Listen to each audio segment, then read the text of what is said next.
Hi guys, I'm Danny Flexen, This is Joe Leigh. and we're here for Seconds Out to preview the Matchroom / DAZN spring schedule, if you like, or winter / spring. They announced it middle of last week. 7 main events, no undercards. Well, not undercards for everyone announced yet. We're going to go through the main events and then at the end just pick our favourite in each case. So starting off with February the 5th, Jesse Vargas against Liam Smith. Joe, what do you make of that clash?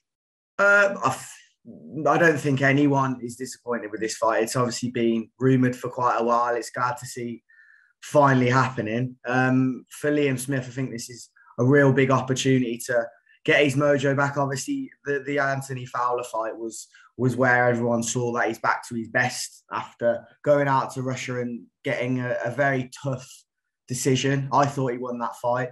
But this is a bigger fight than the Anthony Fowler fight. I think Jesse Vargas is the type of opponent which he's always in entertaining fights, but Liam Smith can definitely get the better of him. Yeah, it's a good fight. I'm surprised it's the headline fight over Srisaket against Quadras, which is an amazing fight. Obviously, really, really exciting for a world title as well. I believe. I'm just checking it now. Yeah, WBC Super Flyer. So, surprised that's the main event, but I guess Jesse Vargas has a certain amount of name value in the US, and Liam Smith's coming off that good win over Fowler. I guess it's a kind of a fringe world level fight, isn't it? So whoever wins could go forward for a world title shot. Whoever loses becomes more of a gatekeeper on the world 100%. Scene. So I think in the ring it will deliver. It'll be an exciting fight. It doesn't kind of get my blood pumping, I've got to say, but I think it'll be entertaining. I disagree. I think it's really exciting. I think Jesse Vargas just watched the Mikey Garcia fight, with highlights anyway, just in the build up to this, and he's got a lot of ability, and just the fact that he's in an entertaining. But I can guarantee this one's going to be exciting, and that's what you look for as boxing fans. And February the 12th in London, I'm actually quite excited about John Ryder and Daniel Jacobs.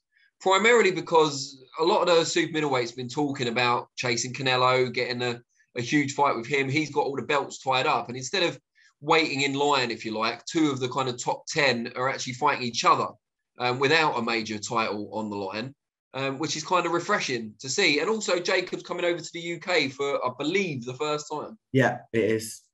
I think this is probably my second favourite behind the one we're going to go into, and every UK fan's excited for, the last one, Virgil Ortiz, Michael McKinson. But John Ryder, for me, I think this is the one, if I was to kind of say the wild card as someone where he probably goes into it, he's going to be the underdog, but I can see him coming out victorious. I think he beat Callum Smith. I think Daniel Jacobs is, I know he's a world-class operator, but John Ryder's also at that level. He's not many people expect him to win, but I really think he's got a great chance, a great opportunity in London as well. I'm sure Daniel Jacobs will bring over a good crowd, and Ali Pali, what an atmosphere that's going to be. Yeah, Ryder's been a bit inactive against top-level opposition recently. That's the main concern I'd have with him, but he's always in the gym. Jacobs obviously coming off a very poor performance by his standards against Gabe Rosado as well. Has he just gone slightly over the hill now? Is he on the way down, or was it just an off night? We'll certainly find out against Ryder, who always comes to bring it. Thought he was very unlucky against Callum Smith. But he can't live off that forever, and he won't want to. He'll want to make a name for himself in his own right. He's had some good wins since as well, but this is a step up in class for both of them. And I think it's maybe the hardest one to call on the slate. I think Mick Conlan's a bit more difficult to call, but why do you believe it's hard and difficult to call then? Because I think Jacobs is, more proven operator at the top level, but he's conceding home advantage and he's on poor form. So I think that levels the playing field to an extent. And I think Ryder hasn't had an opportunity against a true world-class performer since Callum Smith. So if he's someone who raises his game, then, Jacobs could be in trouble. That's a fair point. Yeah, that's a fair point. So then March the 5th, one that I think everyone will be looking forward to. It's kind of exciting because we've seen it twice before, but also not as kind of new and fresh. So it kind of suffers from that and kind of gains from it. And that's Chocolatito against Estrada 3. If there's any trilogies out there that people want to see, this has got to be high up the list. This is one of the best fights you'll ever see, the first two anyway. And this one, it can only guarantee to be another banger. I think when the styles mesh like this, it's the right thing to do. And what a way to start the month than with that kind of fight with two legends of the sport, and obviously legend of the little guys. I think that's a fight which no one can miss. I'm staying up for that for sure. Yeah, that's a cracking one. And then a week later, in Nottingham, we believe. I don't know if it's mentioned. It is Motorpoint Arena. Yeah. Surprisingly, I mean, Mick Conlan hinted it was going to be in New York on the same show as Katie Taylor, Amanda Serrano. Presumably that gets its own show now, or it was always going to be the main event, I guess, but gets its own kind of attention will only be on that fight. But yeah, I mean, Mick Conlan, Leigh Wood. Yeah, I agree. Very, very hard to call. I hope, and it seems unlikely now, but I hope the WBA upgrade Leigh Wood to super champion. It is. I'm pretty sure. In fact, Mick Collins said in an interview it is, so it will be super champ. Okay, so Leo Santa Cruz no longer given up the ghost of coming back. Yeah, it's about time, Danny. Good, no, well deserved. I mean, Leigh Wood deserves it for his great win over Kanzu. Mick Conlan's been waiting for this world title shot for a while. He's beaten a number of fringe contenders. It's really delicately poised. I think it's a good fight in terms of styles, in terms of matchups. For a hardcore fan, it's great.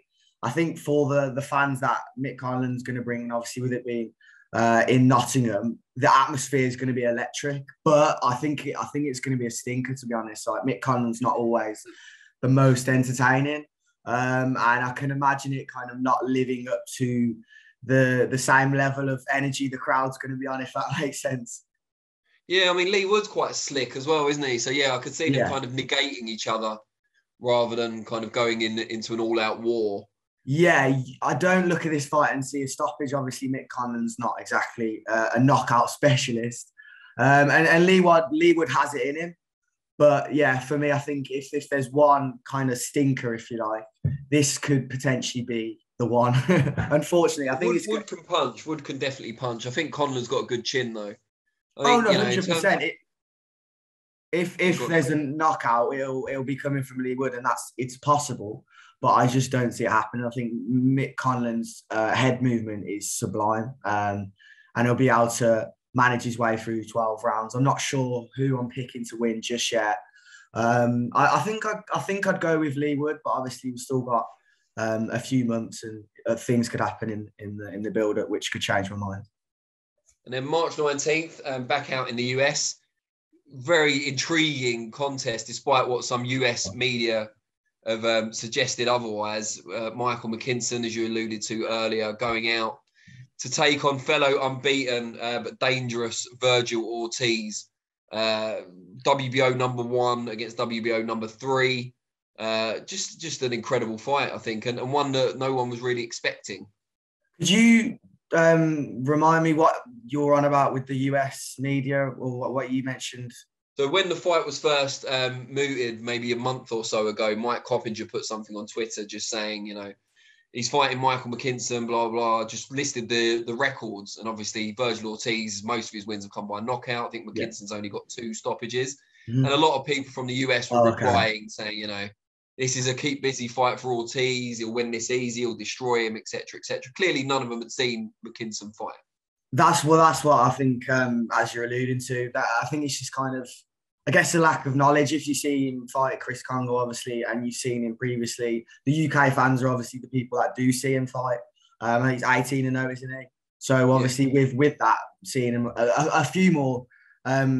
a few times, obviously, he hasn't been on the biggest shows. He's been on a lot of MTK shows and stuff as well. But for the UK fans, it excites us more than I think the US. I think Virgil Ortiz could potentially overlook him. Who knows if he's kind of carrying that same belief of he's going to go in there and try and knock him out as he does with everyone. But let's hope he does overlook him, because for Michael Conlan, what a story it would be. It's already a great story.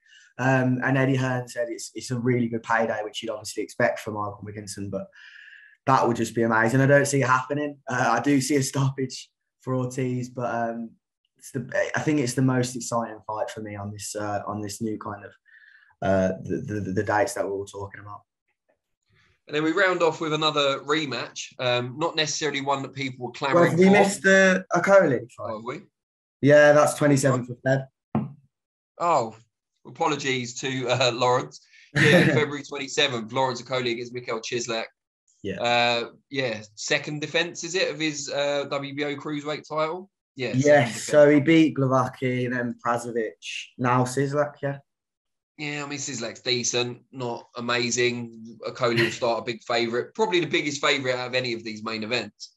We'll have to see what's on the undercard. I mean, I'm not overly excited. Okoli was, vocal about chasing unifications, which haven't come off yet. He'll get up for it, as he always does, and I'm sure Shane McGuigan will prepare him well, but it's not a fight that I'm kind of chomping at the bit to see. Mate, I completely agree. The way you said, like kind of side while saying it, I'm with you, because I know forgot it says it all. I know he's got such a strong mentality, and I'm so confident that he's going to win that it doesn't really get me pumped up. It doesn't make me want to it doesn't really make me want to see it that much, because I know he's so good. Obviously, I remember you tweeting before the Prazovic fight. It's obviously a good experience being out in front of like 70,000 or whatever. You tweeted, if he doesn't stop Prazovic in under 3 or 4 or whatever, then it's disappointing. He did exactly that. He was so clinical, and he got the job done in fine fashion. Obviously, this is a step up, but I just don't get excited because I'm aware of how good Lawrence Okoli is. And as you say, talking about the Breeders' fight and then getting Chislak, it kind of underwhelms this fight for me. Yeah, well, he's not as good as Glavotsky, who Okoli beat for the title. So it's one of those, isn't it? If it was Isaac Chamberlain or Richard Riakporhe fighting Chislak, I'd be quite excited about that, because it's a step up for them and it's an interesting test. Whereas Okoli, you do just expect him to win at a cancer. Yeah, it's weird, isn't it? I think we're doing another video on the undisputed status, but there's other people he could fight as well. It's a kind of, it's probably the most, one of them that I'm just not really pumped up for at all, as I say. And then the last one, March 26th, Kiko Martinez, Josh Warrington 2. Again, a rematch that no one was really asking for except for Warrington, I guess. Sorry. Yeah, I mean,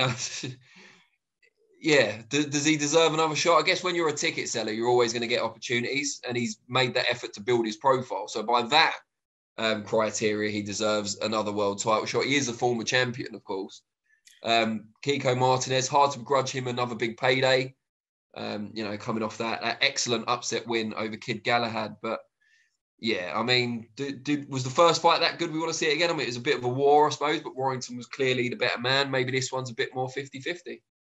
Yeah, this fight really frustrates me. I don't want to seem like I keep complaining, because it's a good schedule, but how is Mauricio Lara not getting this shot? It's so unfair. I know Josh Warrington's a ticket seller. I know he's a big name, but who cares if you beat the guy? Let's be honest, he was the guy at the time. He didn't have the belt. He vacated. We know the story. If you beat the guy, you then fight the guy. Obviously, he had the rematch. It was inconclusive. It's so wrong that this is how boxing works. And I can't blame Eddie Hearn, because he's obviously looking out for Josh Warrington and his business. That makes sense. And in fairness, Kiko Martinez asked for this fight. Eddie Hearn mentioned that. He'll want revenge, won't he? Yeah. Of course. But it shouldn't be up to Kiko. Obviously, credit to him beating Kid Galahad. What a fight. What a knockout. But it's so unfair on Maurizio Lara. Yeah. I mean, I think he'll deliver in the ring. I think if Warrington's got left what we think he has, because it's hard to say from that very short rematch with Lara, then he'll bring it, and he'll have his home fans backing him. They always create a vociferous atmosphere. And Martinez will be desperate for revenge, coming off one of the best wins of his career as well. So I think in the ring it delivers, but it's just not. It's not a fight that people are kind of clamoring for, and it's over the line, and everyone's like, "Yes, it's finally happening." Yeah, and just to kind of cap off that, I don't actually hate the fight. I just don't think it shouldn't be acceptable. This shouldn't be happening, but it is what it is. So your favourite from the main events is McKinson against Ortiz. Without a doubt, yeah. I think Ortiz does stop him, but just the opportunity that McKinson gets, and also the experience. And you never know. You really do never know. He's the type of guy to accept any fight, and he truly believes he'll win, which is great. Mine's Ryder against Jacobs. Yeah, I mean, I think if Ryder wins, and I think there's a very good case to be made, if he wins, he becomes one of the very top super middleweights once Canelo vacates those titles, as I assume he will at some point. And then challenging for one, it'll be the likes of him, Caleb Plant, and so on. But just puts him right up there. And after what happened against Callum Smith, you kind of feel he deserves it. But then Jacobs obviously overcame cancer, has been former world champion, fought Canelo, Golovkin. Mm-hmm. Seeing him in the UK is quite a big selling point for me as well. So I just think all the elements come together. It's a really good fight. Yeah, John Ryder deserves it. I remember when I think there was like rumours of Billy Joe Saunders pulling out. I can't remember if that's completely correct. And he was saying, "Oh, I'll get on the flight." Against Canelo, yeah. I know, like he's got that strong mentality. Whether there was much truth to that, who knows? Similar to kind of Craig Richardson the other day saying he'd go fight Joe Smith Jr. on short notice. But yeah, them two are going to be good fights. Looking forward to them. Great stuff.